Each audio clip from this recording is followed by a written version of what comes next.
Assalamu alaikum, peace be with you. I'm your brother in faith, Shabir Ally, with Let the Quran Speak. Today, I'm bringing you another book review, and today we are reviewing this commentary on the Bible. It's the Gospel according to John, the second half of the commentary by Father Raymond Brown. This is part of the Anchor Bible series, a very important and well-known series of commentaries on the entire Bible. Now, this is the Gospel commentary on the Gospel according to John in particular, and it's such a detailed commentary that it spans 2 volumes, and that's 2 volumes of very detailed commentary, sometimes in very fine print that is required to get all of that commentary in the 2 volumes. Father Raymond Brown has proven to be a very capable scholar, though he's a Roman Catholic scholar, we should say. He has passed away recently, and he is widely respected by Christians the world over, and in fact, even by non-Christians, such as myself.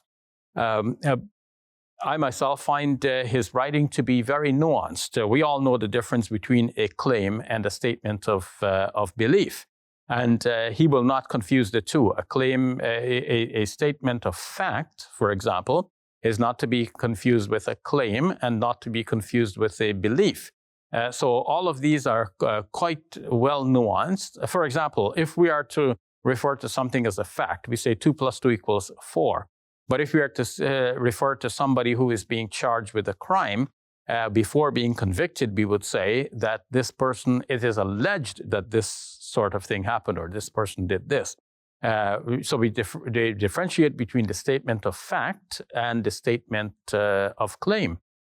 So this sort of nuance we would find at many levels in Father Raymond Brown's writings in general, and also in this commentary in particular. In fact, his way of putting things has largely influenced the manner in which I state things myself with nuances. Of course, I don't claim to be at his level of scholarship and even his level of the use of the English language. This is all above me, but nonetheless, in a certain way, I mimic that style and I say things with nuances. To the best of my ability. Now, this commentary, first of all, why do we need a commentary so detailed on just the Gospel according to John? In a previous review, I showed you a 1-volume commentary. That's a commentary on the whole Bible in just 1 volume. And now we have a commentary on just the Gospel according to John in 2 volumes. So what's going on here? Well, some of us need greater detail, and that greater detail will naturally be passed over in a 1-volume commentary. And we will go to a more extensive and detailed commentary such as this one. For example, you go to the Gospel according to John, and it says in chapter 19 that when Jesus was there on the cross, one of the soldiers thrust a spear into his side, and blood and water came out of his side. Now, if one were to ask what would have killed Jesus, because generally, crucifixion does not pierce any vital organ. The person hangs there on the cross until, after a while, the person dies from exhaustion and shock. And his body goes into shock. So in that case, what would have killed Jesus? Well, one might reply by saying, the spear thrust must have killed him. But as Father Brown points out, that spear thrust, which is mentioned only in the Gospel according to John, is not a historical occurrence. This is John's theology here at work. John, for his own theological reasons, introduced this incident of the spear thrust. So we cannot take this as a genuine historical reminiscence. And in that case, one still has to ask, how do we know that Jesus actually died on the cross? So Father Brown says here on page 935 that the verb which is used for the spear thrust, the verb means actually stabbed at. So one of the soldiers stabbed at him with this spear. He says it is not a kind of piercing, but more a kind of, it's not such a big thrust. It's more a pricking or a prodding. It's not the kind of thing as to inflict a mortal wound.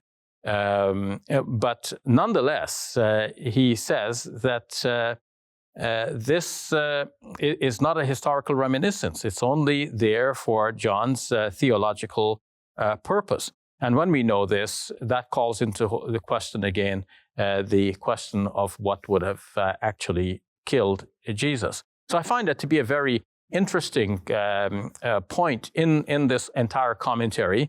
But there are other interesting features of this commentary. As a whole, how do we know who wrote the Gospel according to John to begin with? Well, Father Brown posits a detailed theory as to how the Gospel according to John came to be compiled. He posits 5 stages of editing with 3 different figures. So who are the 3 different figures? First of all, there was a disciple of Jesus who would have had some recollection of what Jesus taught and where he preached and so on. And then there was a second person called an evangelist who is the writer of the gospel. The evangelist would be a person who took that original memory about Jesus from the original disciple and then preached about it some more. And then eventually he would have compiled that information into a continuous gospel. And then further down the road, a third person whom we may call a redactor went to work at it, making improvements and editorial changes, bringing it to its final completion in the form that we have it now. So 3 different individuals: the original disciple of Jesus, the evangelist, the writer, and eventually the redactor, the later editor. And it's more complex than this because he posits 5 stages of editing that gives us the final product, the Gospel according to John. Now, if this was said by somebody who had no education in the Gospel according to John or in Christian history, one might brush this off as being insignificant. It's just, the toying of an uneducated person in matters that really should not concern him or her. But Father Brown is, as I've said, highly respected, and it shows. One only has to read his writing to see the detail and the nuances with which he expresses things to see that this is quite reliable as a commentary on the gospel. One interesting feature of this commentary is the discussion of what is called the Paraclete. He includes a separate appendix at the end, which he calls Appendix 5, dealing with the Paraclete. Now, what's the Paraclete? In John's Gospel, there is the mention that Jesus spoke about a figure to come after himself, and that figure is referred to as Parakletos in the Greek. And Father Brown gives us a detailed discussion about what could have been meant by the Paraclete, and he recounts theories that have been advanced by some Christian scholars like Rudolf Bultmann and Sass and Windisch. And some of these said that the Paraclete originally, conceptually, was to be another individual like Jesus, who would be a prophet and a preacher. But of course, the way in which it is put in the Gospel according to John at the present is that it is a representation of Jesus coming back into the world as the Holy Spirit. So that's the conclusion of Father Brown, going with that. But the question still remains from this discussion: what was the original meaning of Paraclete before it came to be included in the Gospel as it is? Many Muslims are interested in this question. Because for many Muslims, Jesus would have spoken about a prophet to come after him, who is mentioned in the Quran as Ahmad, and whom Muslims know more widely as Muhammad. And the Paraclete saying in its original context and wording might have referred to the Prophet Muhammad, on whom be peace. The discussion in Father Brown's commentary, though not reaching that same conclusion, nevertheless gives some stimulus to Muslims to study this question some more, to go back to those old writings from Christian scholars such as Rudolf Bultmann, Sass, and Windisch, and to find what they originally said and how that may tie in with Muslims, with Muslim beliefs regarding Jesus, on whom be peace, and our Prophet Muhammad, on whom be peace. So altogether, This book is a very interesting one. I didn't find anything to fault the book with. Of course, it's written from a Christian perspective. It's not my perspective in entirety. So, but I wouldn't fault the book from that perspective. That would be unfair. And I find this to be a very useful book. It has actually changed my life. And I hope that it will make an impact on you. Perhaps it will even change your life. Assalamu alaikum. Peace be with you. Videos like this one cost a lot of money to create. We do it for the pleasure of God. We want to give you the opportunity to share in the reward from God. Support us today and help us reach people all over the world. Visit QuranSpeaks.com and click Donate.